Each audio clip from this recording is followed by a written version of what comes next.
tan fantástico como la ficción, de Leila Guerriero. Para empezar por alguna parte, me gustaría decir que la cosa más importante que sé acerca de contar historias me la enseñó una película llamada Lawrence de Arabia, que vi más de 7 veces a lo largo de un invierno helado en la ciudad donde nací.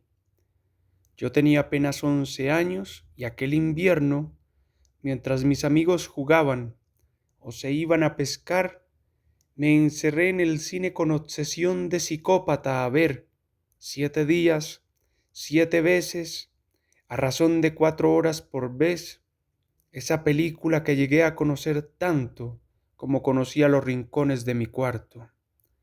Y cada una de las 7 veces entré al cine con el mismo entusiasmo y esperé con idéntico fervor las mismas escenas, aquella en la que Omar Sharif brota de las dunas dispuesto a defender su pozo de agua, aquella en la que Lawrence camina sobre el tren enloquecido, sintiendo ya en su corazón una lámina de luto por la vida que tiene que dejar, aquellas batallas, aquellos caballos, aquel desierto, aquella túnica blanca, aquellos ojos. Pero si uno busca el argumento de Lawrence de Arabia en, digamos, Wikipedia, se topa con una frase que dice así: esta película narra la historia de Thomas Edward Lawrence, un oficial inglés que durante sus años en Arabia logró agrupar a las tribus árabes para luchar contra los turcos por su independencia. La frase es cierta, y solo es eso, cierta, porque nada dice del desierto amarillo, ni del ulular de sus bravos guerreros, ni de la túnica helada de Lawrence, ni de sus ojos siempre presos de una sombra enfurecida, porque Lawrence de Arabia es la historia de un oficial inglés que durante sus años en Arabia, etcétera, pero de muchas y muy variadas formas, no es eso en absoluto. Y ahí radica aquello que les decía que sé, y que es simple, y que es esto: una historia, cualquier historia, tiene como destino posible la gloria o el olvido, y la clave no está en el cuento que la historia cuenta, sino en cómo lo cuenta, eso que la hace arribar con toda pompa a un puerto majestuoso o hundirse en el mar de la indiferencia, no en la historia, sino en los vientos que la empujan. El cronista argentino Martín Caparrós dijo alguna vez que, cada vez que le preguntan si hay alguna diferencia entre periodismo y literatura, no sabe qué contestar. Mi convicción es que no hay diferencia, dijo. ¿Por qué tiene que haberla? ¿Quién postula que la hay? Aceptemos la separación en términos de pactos de lectura, el pacto que el autor le propone al lector. Voy a contarle una historia y esa historia es cierta. Ocurrió y yo me enteré de eso. Y ese es el pacto de la no ficción. Y el pacto de la ficción: voy a contarle una historia, nunca sucedió, pero lo va a entretener, lo va a hacer pensar.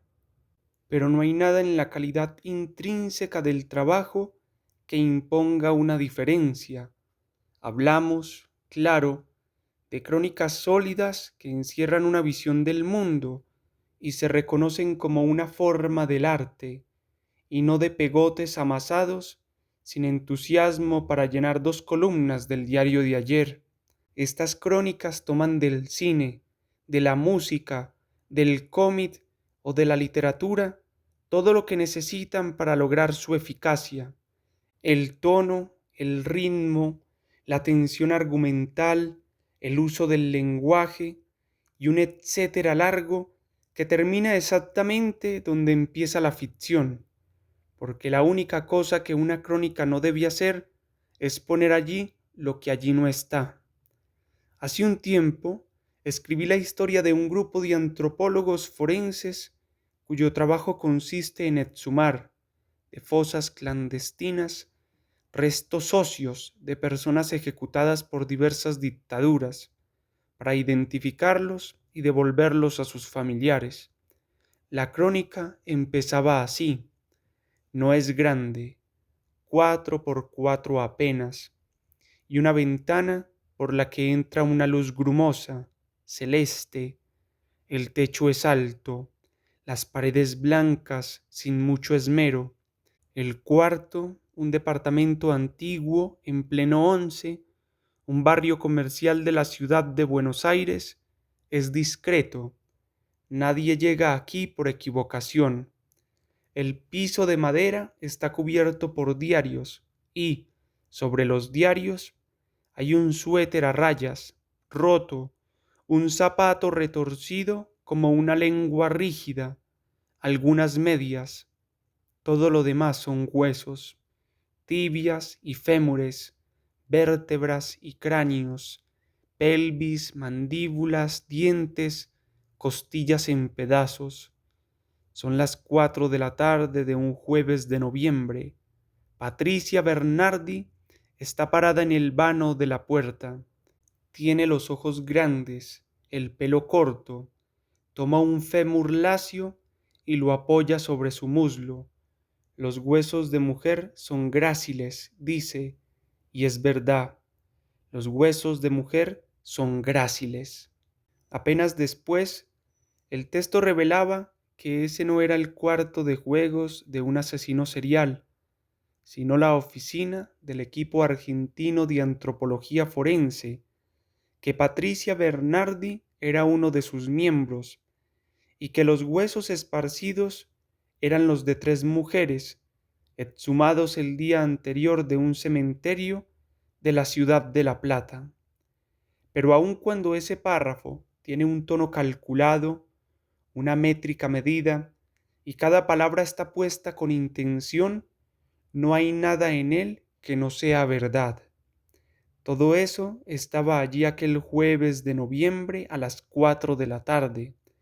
El suéter a rayas, roto, el zapato retorcido como una lengua rígida, los huesos, costillas en pedazos y, por supuesto, Patricia Bernardi, que tomó un fémur y se lo apoyó en el muslo y dijo lo que dijo: los huesos de mujer son gráciles. Por cosas como esas me gusta la realidad, porque si uno permanece allí el tiempo suficiente, antes o después ella se ofrece, generosa, y nos premia con la flor jugosa del azar. Yo encuentro cierta belleza en que las cosas sucedan, absurdas, contradictorias, a veces irreales, y me gusta entrar en la realidad como a un bazar repleto de cristales, tocando apenas y sin intervenir.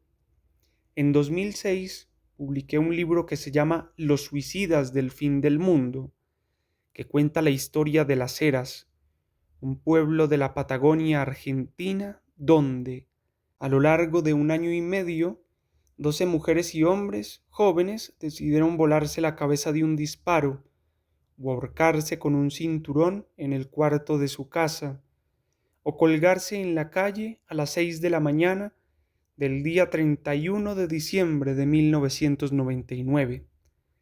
Durante un tiempo viajé a ese pueblo, hablé con peluqueros y con putas, con madres y con novios, con hermanas y amigos de los muertos, y, cuando creí que había terminado, empecé a buscar un editor para eso que, pensé, podía ser un libro.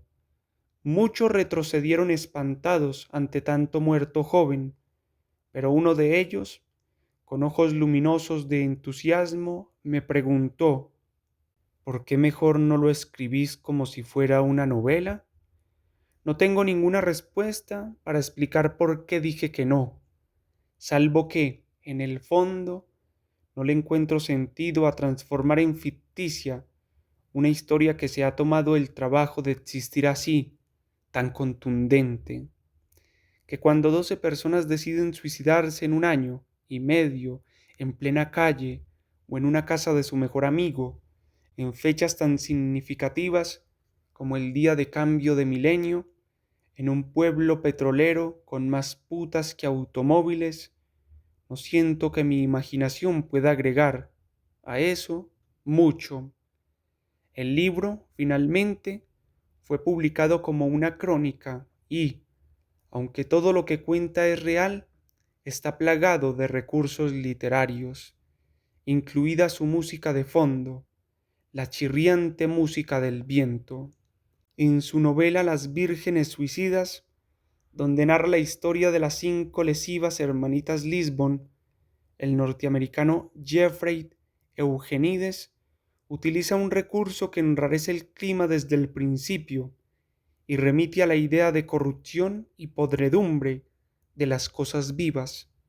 Dice Eugénides: esto ocurría en junio, en la época de la mosca del pescado, cuando, como todos los años, la ciudad se cubre de tan efímeros insectos.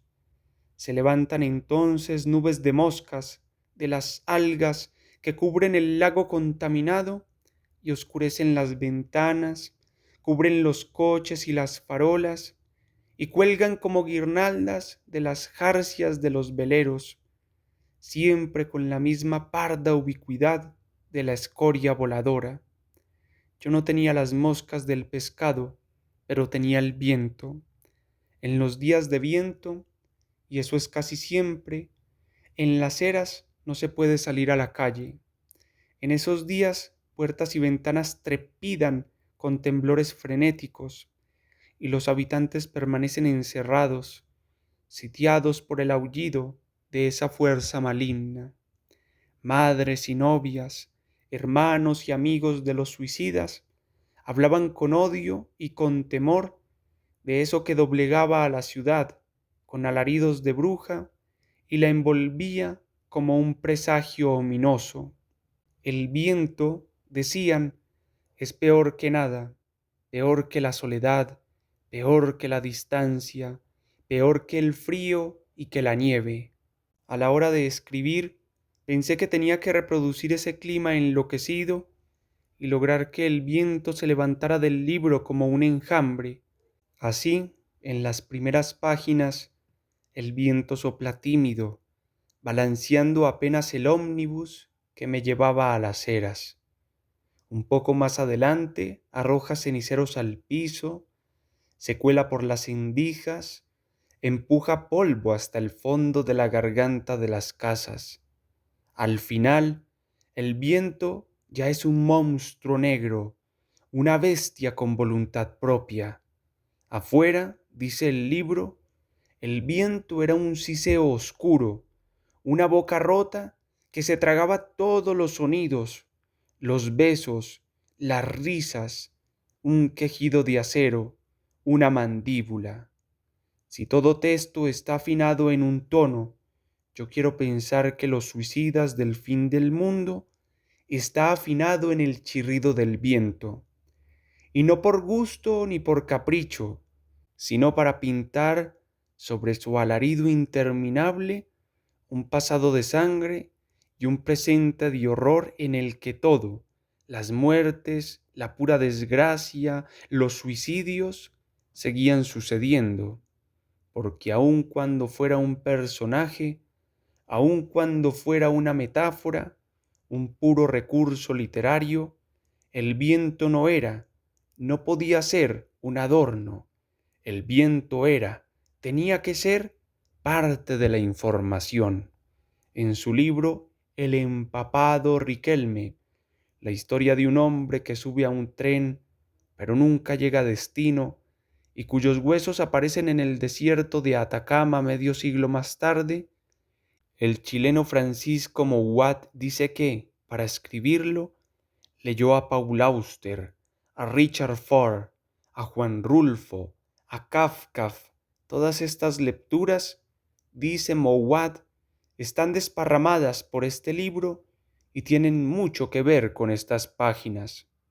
Yo siempre sospeché que los buenos cronistas tienen nutridas bibliotecas de ficción y que van más seguido al cine que a talleres de escritura, que no aprendieron a describir personajes en una clase de la universidad, sino leyendo a John Irving, que no saben narrar con exquisita parquedad por haber participado en un taller de producción de mensajes, sino porque se conocen hasta el solfeo la prosa de Lorien Mort, que son rigurosos con la información, pero creativos en sus textos, no porque hayan estudiado metodología de la investigación ni planificación de procesos comunicacionales, sino porque saben quién es John Steinbeck.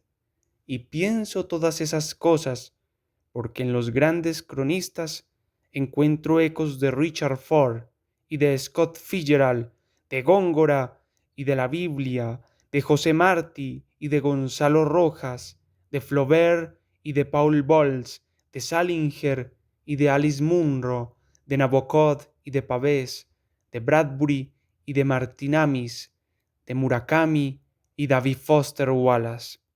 Claro que, si vamos a ser sinceros, no suele haber en los grandes escritores de ficción ecos de cronistas majestuosos, pero hay que ser pacientes, porque tiempos vendrán en que eso también suceda. Leído en la Feria del Libro de Bogotá, Colombia, en 2008, publicado por El Malpensante Colombia el mismo año.